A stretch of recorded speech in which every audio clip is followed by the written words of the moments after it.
Merci de nous rejoindre sur notre chaîne.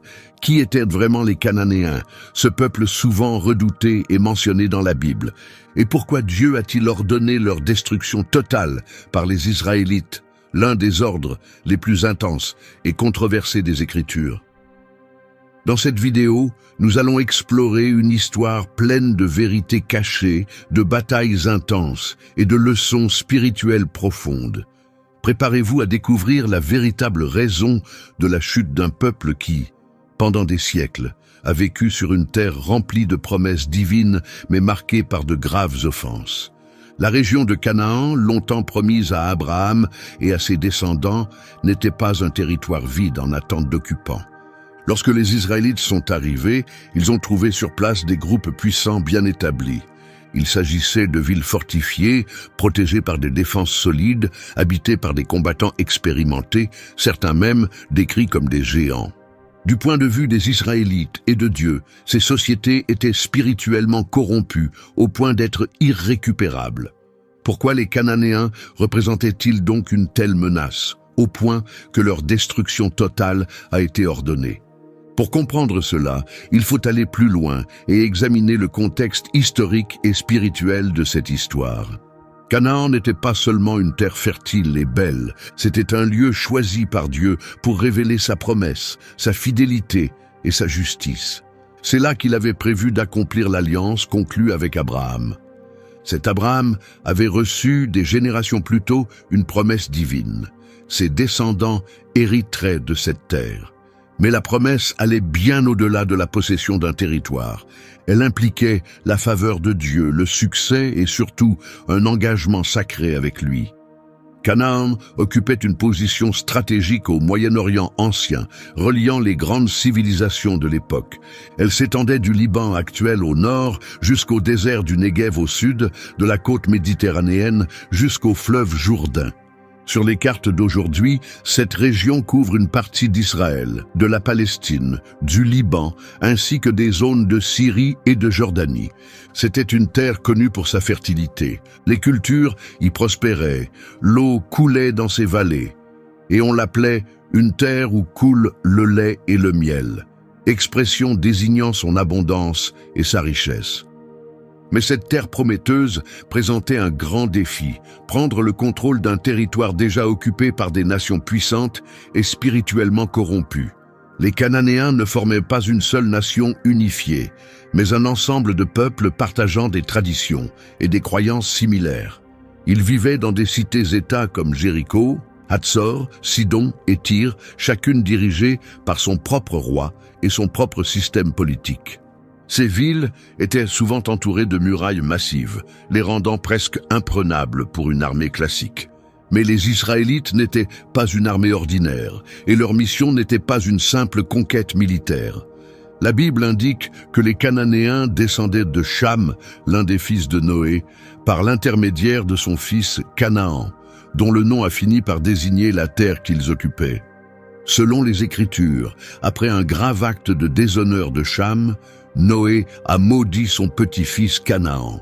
Cette malédiction s'est transmise au fil des générations, se manifestant non seulement par la décadence morale des Cananéens, mais aussi par le jugement sévère qui les a frappés bien plus tard. La culture cananéenne était profondément liée à des religions païennes qui allaient à l'encontre des principes de Dieu. Ils adoraient de nombreuses divinités, dont El, Ashéra et surtout Baal, le dieu associé à la fertilité, au climat et aux récoltes. Mais leur culte dépassait largement les offrandes ou les prières. Ils comprenaient des actes comme la prostitution rituelle, où des relations sexuelles étaient pratiquées dans les temples pour honorer les dieux, ainsi qu'une immoralité généralisée, l'inceste et pire encore, les sacrifices d'enfants. En effet, des fouilles archéologiques et des textes anciens montrent qu'il était courant chez les Cananéens d'offrir des bébés et de jeunes enfants en sacrifices brûlés à des dieux comme Moloch. Les pierres de leurs autels étaient imprégnées du sang d'innocents, dans l'espoir de recevoir des bénédictions de fertilité. Pour Dieu, ces actes n'étaient pas seulement mauvais, ils étaient le fruit d'une corruption si profonde qu'aucun retour en arrière n'était possible. Ainsi, lorsque Dieu a ordonné leur élimination, ce n'était pas un acte de violence arbitraire, mais un jugement sur une culture ayant dépassé toute limite morale. Et les Cananéens n'étaient pas seulement spirituellement perdus, ils étaient aussi redoutables au combat. Leur puissance militaire était connue et redoutée. Leurs villes disposaient de systèmes défensifs élaborés et leurs armées comptaient des guerriers géants, descendants d'Anak, dont la taille et la force inspiraient la terreur. Les espions envoyés par Moïse pour explorer la région se décrivaient eux-mêmes comme de simples insectes à côté d'eux. Pour les Israélites, les Cananéens représentaient donc un danger physique et spirituel majeur. Laisser cette société en place, c'était exposer les générations futures à leurs pratiques corrompues et risquer un éloignement de Dieu. La conquête de Canaan n'était pas seulement une série de victoires militaires, c'était un combat spirituel de grande envergure. C'était la pureté du Dieu d'Israël face à la noirceur enracinée d'une culture entièrement livrée aux idoles et à l'immoralité. La religion cananéenne n'était pas simplement différente. Elle reposait sur un système brisé, moralement destructeur. Leur Dieu ne se limitait pas à des rites religieux. Il dictait le comportement quotidien de la population.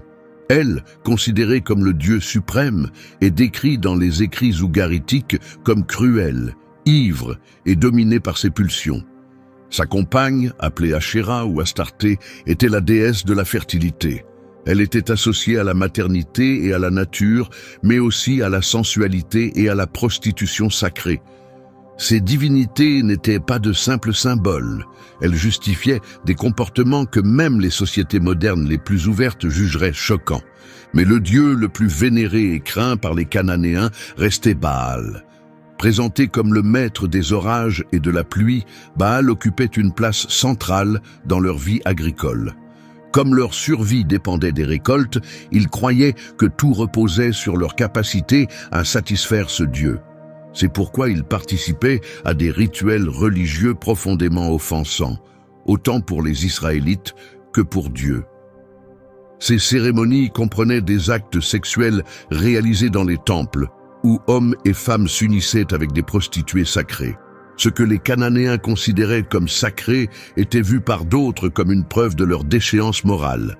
Leurs fêtes religieuses incluaient aussi des relations incestueuses et des représentations théâtrales de mythes violents sans aucune limite éthique. Ce système de croyance ne se contentait pas de tolérer la liberté sexuelle, il l'encourageait et la glorifiait comme un moyen d'atteindre le divin. Mais peut-être que l'aspect le plus sombre du culte cananéen était le sacrifice d'enfants.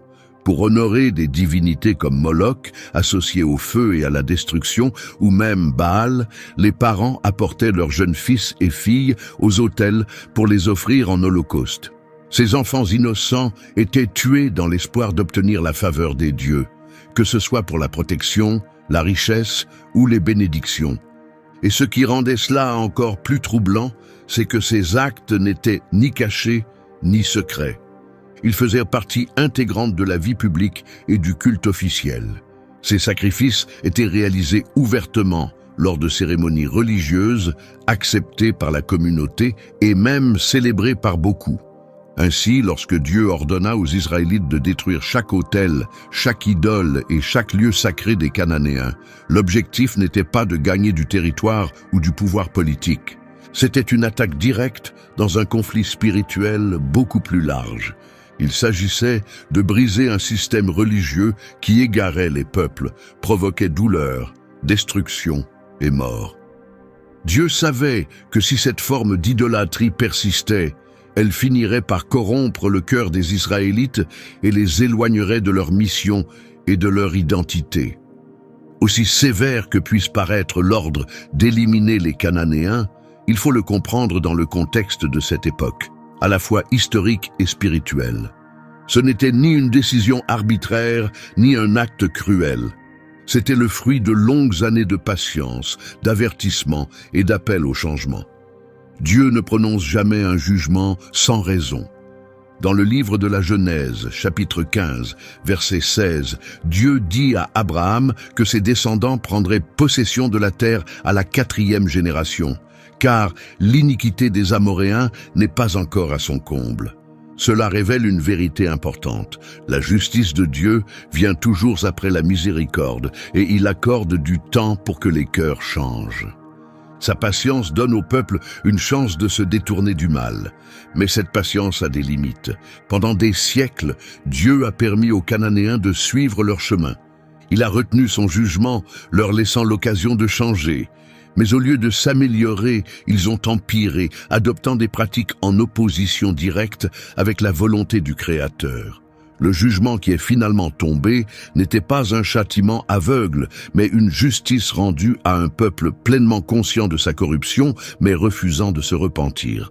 Ce jugement était aussi une protection. Si les Israélites avaient adopté les coutumes cananéennes, cela aurait compromis le plan de salut que Dieu voulait accomplir à travers eux.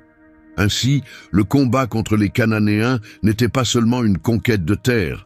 C'était un affrontement entre le bien et le mal, entre la pureté et la corruption, entre le vrai créateur et de faux dieux qui menaient les peuples à l'esclavage spirituel et à la ruine. Les Israélites ne faisaient pas que s'installer dans un nouveau territoire. Leur arrivée représentait le jugement divin sur une région qui avait un besoin urgent de purification. Ce n'était pas la puissance militaire de Canaan, ni la taille de ses forteresses qui inquiétaient Dieu.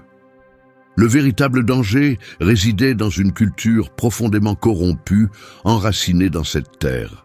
Si les Israélites, récemment libérés de l'esclavage en Égypte, laissaient ces influences les modeler, ils s'éloigneraient très vite de leur fidélité à Dieu. Et malheureusement, c'est exactement ce qui s'est produit par la suite. Lorsque le peuple d'Israël n'a pas respecté l'ordre de Dieu et a laissé des Cananéens dans le pays, les conséquences spirituelles furent graves. Le culte païen s'est infiltré dans leur quotidien, affaiblissant leur foi, leur morale et leur engagement dans l'alliance avec Dieu. Voilà pourquoi l'ordre de destruction n'était pas fondé sur la cruauté, la haine ou l'ambition. Il découlait d'un désir profond de préserver la sainteté, de rendre la justice et de protéger un plan plus vaste, le salut de l'humanité que Dieu avait choisi de révéler à travers Israël. Dieu ne leur offrait pas simplement un territoire, il construisait une nation différente, un peuple destiné à briller dans un monde plongé dans l'obscurité morale. Et pour que cette vision se réalise, tout ce qui pouvait ébranler leur foi ou pervertir leur cœur devait être éliminé. La prise de Canaan fut l'un des chapitres les plus cruciaux et les plus difficiles du parcours d'Israël. Après des siècles d'esclavage en Égypte, ils furent libérés par des signes et des prodiges, puis conduits dans le désert sous la direction de Moïse. Ce qui aurait pu durer quelques semaines devint un long voyage exigeant, ponctué de doutes, de corrections et de précieuses leçons spirituelles. Durant cette période, Dieu les guida non seulement par des signes visibles, comme la nuée le jour et le feu la nuit, mais il leur fournit aussi miraculeusement de la nourriture et de l'eau dans le désert. En même temps, ils formaient une nouvelle identité pour un peuple qui n'avait jamais connu la liberté, ni une vie centrée sur l'honneur de Dieu. Lorsqu'ils approchèrent enfin des frontières de la terre promise, celle annoncée à Abraham, Dieu leur donna une instruction importante. Envoyer des éclaireurs pour explorer le pays. 12 hommes, un par tribu, furent choisis pour observer Canaan. Leur mission était d'examiner tout, les habitants, la nature du sol, la solidité des villes, les ressources disponibles, afin qu'Israël se prépare à ce qui l'attendait. Cette étape était à la fois pratique et destinée à renforcer leur confiance dans la promesse divine. Mais le résultat choqua tout le camp. 10 des 12 espions revinrent, envahis par la peur. Ils parlèrent de villes aux murs immenses, d'armées invincibles et de géants, les descendants d'Anak, dont la taille et la force étaient terrifiantes. Leur rapport sema la panique dans tout le camp. Ils dirent « Nous nous sentions comme des sauterelles à côté d'eux ». Ce n'était pas seulement une question de taille physique, cela révélait à quel point ils se sentaient insignifiants face à ses ennemis. Cette vision négative et craintive se répandit rapidement parmi le peuple, provoquant panique, incertitude et rébellion. La confiance qui les avait portés jusque-là fut soudain remplacée par une peur paralysante. Parmi tout le peuple, seuls 2 hommes restèrent fermes, Josué et Caleb. Eux aussi avaient vu les géants, les murs immenses et les armées puissantes. Mais leur réaction fut différente. Ils regardaient tout avec des yeux remplis de foi. Ils croyaient que si Dieu avait promis la terre, aucun mur ni aucun guerrier ne pourrait empêcher sa parole de s'accomplir. Avec courage et lucidité, ils dirent au peuple, « Si Dieu est avec nous, il nous donnera cette terre. N'ayez pas peur d'eux. » Mais leur message fut noyé dans les cris de peur de la foule. Les Israélites, paralysés par le doute, ne virent plus que les dangers devant eux et oublièrent le Dieu qui avait ouvert la mer pour eux, peu de temps auparavant. Ce choix, écouter la peur plutôt que faire confiance à Dieu, eut des conséquences graves. Cette génération, marquée par la rébellion et l'incrédulité, ne serait pas autorisée à entrer dans la terre promise. Elle fut condamnée à errer 40 ans dans le désert, 1 an pour chaque jour où les espions avaient exploré Canaan. Pendant cette longue période, tous les adultes de cette génération moururent dans le désert, à l'exception de Josué et Caleb. Seuls leurs enfants, une nouvelle génération élevée hors d'Égypte, sans mentalité d'esclave, pourraient un jour entrer dans la terre promise. Ce délai n'était pas qu'un châtiment. C'était aussi un temps de transformation et d'apprentissage. Dieu ne voulait pas seulement un peuple fort avec des armes, il formait un peuple prêt à vivre en relation profonde avec lui. Ce chapitre tout entier montre que la conquête de Canaan allait bien au-delà de simples victoires militaires. C'était avant tout un cheminement spirituel. Dieu entraînait son peuple à dépendre totalement de lui, même lorsque les obstacles semblaient insurmontables. La victoire ne consistait pas seulement à vaincre des ennemis, il fallait résister à la peur, tenir ferme dans la foi et choisir l'obéissance au lieu de reculer.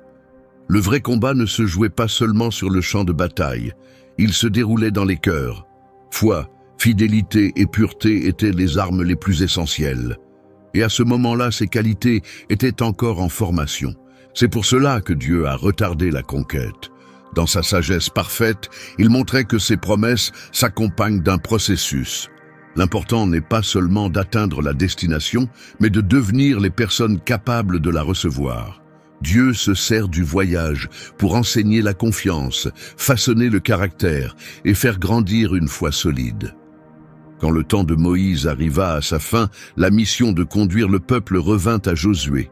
Il avait prouvé sa foi et son courage, et Dieu l'avait choisi pour poursuivre la mission. Alors qu'il prenait ce rôle immense, Josué reçut une parole directe et puissante de Dieu. « Sois fort et courageux, car tu conduiras ce peuple dans le pays que j'ai promis à leurs ancêtres. » C'est ainsi que débuta l'une des campagnes les plus marquantes de toute la Bible. Ce voyage n'était pas une simple opération militaire. Il fut rempli de miracles et de leçons spirituelles profondes. Le premier grand défi se présenta au fleuve Jourdain, en crue à cause des pluies saisonnières. D'un point de vue humain, le passage était impossible, mais le même Dieu qui avait ouvert la mer Rouge des années plus tôt le fit à nouveau. Les eaux du Jourdain s'arrêtèrent et s'élevèrent comme un mur, permettant au peuple de traverser à pied sec. Encore une fois, Dieu ouvrit un chemin là où il n'y en avait pas. Peu après, ils affrontèrent l'un des épisodes les plus connus de la conquête, la chute de Jéricho. Cette ville représentait toute la puissance des Cananéens, avec ses murailles épaisses et ses défenses solides. Mais Dieu ne leur demanda pas de construire des armes ou des machines de siège. Il leur donna le silence, la marche et un cri. Pendant 6 jours, les Israélites firent le tour de la ville 1 fois par jour, sans dire un mot. Le 7e jour, après avoir fait le tour 7 fois, ils poussèrent un grand cri, et les murs s'effondrèrent. Non pas par la force humaine, mais par l'obéissance et l'intervention directe de Dieu. Ce fut un message clair pour toutes les nations voisines. Le Seigneur Tout-Puissant était avec Israël. La campagne se poursuivit. Sous la conduite de Josué, guidé par la sagesse et une dépendance constante envers Dieu, les Israélites conquirent d'autres villes comme Haï, Gabaon, Hatzor et bien d'autres. Chaque victoire apportait plus que des terres. Elle transmettait des leçons spirituelles sur la dépendance, l'humilité et le discernement. Parfois, la désobéissance provoquait des défaites temporaires, comme celle d'Aï à cause du péché caché d'Akan. Mais une fois le problème réglé, la faveur de Dieu revint et la victoire aussi. Josué ne dirigeait pas comme un général classique. Sa force ne venait pas de stratégies militaires complexes, mais d'un cœur qui cherchait la volonté de Dieu. Il savait que chaque bataille dépendait de la fidélité à l'alliance. Quand les conquêtes furent terminées, Josué partagea le pays entre les 12 tribus d'Israël, accomplissant ainsi une promesse faite depuis longtemps à Abraham.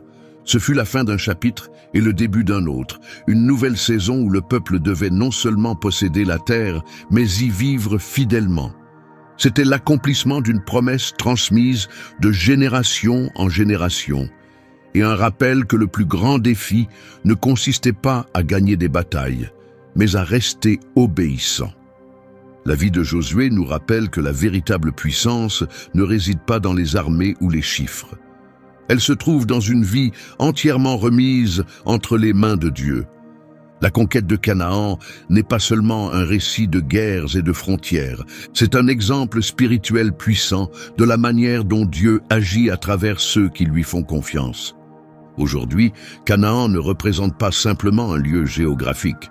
Il symbolise la vie abondante et victorieuse que Dieu désire pour chaque croyant, une vie pleine de buts, de liberté, d'intimité avec lui et de paix durable.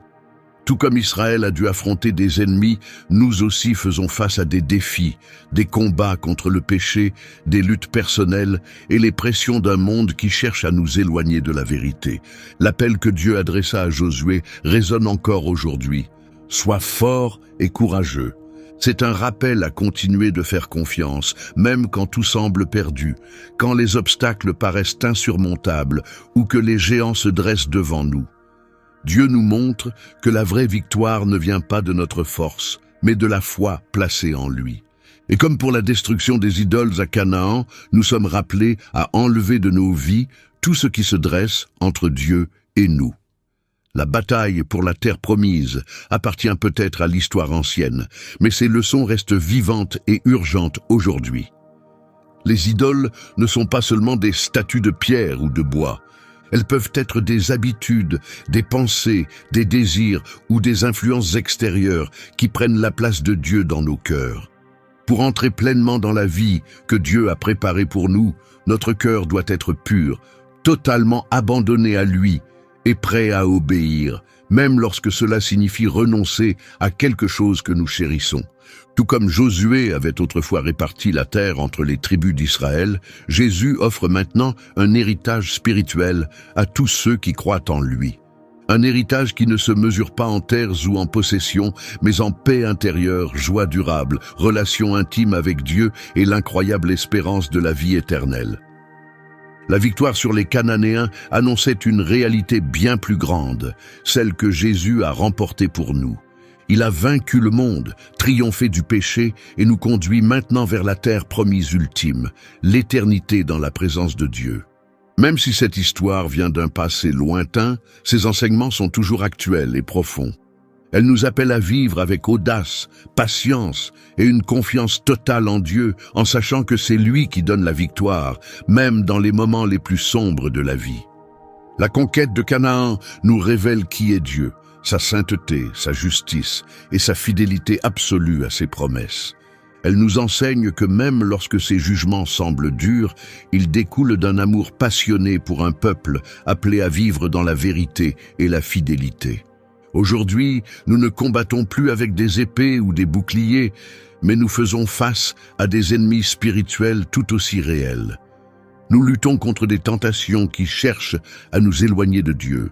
Nous subissons des distractions qui détournent notre attention et affaiblissent notre concentration. Nous sommes entourés par une pression constante du monde, qui tente de nous façonner à son image. La vraie question est: es-tu prêt à rester ferme, à affronter les épreuves avec courage et foi? Souviens-toi, le même Dieu qui a conduit Josué et les Israélites à la victoire agit encore aujourd'hui. Il n'a pas changé. Il est proche, actif et profondément engagé envers ceux qui lui appartiennent. Il veut te guider vers ton propre Canaan, un lieu de repos pour ton âme, une vie pleine de sens, de liens profonds avec lui et de victoire sur tout ce qui t'empêche d'avancer. Que ce message fortifie ta foi, ravive ton espérance et t'encourage à rester ferme sur ton chemin. Merci d'être resté avec nous jusqu'à la fin. Si cette histoire a touché ton cœur, n'hésite pas à laisser un like, à la partager avec quelqu'un qui en aurait besoin et à t'abonner pour ne rien manquer de ce qui arrive. Que Dieu te bénisse et d'ici là, prends soin de toi et reste fort.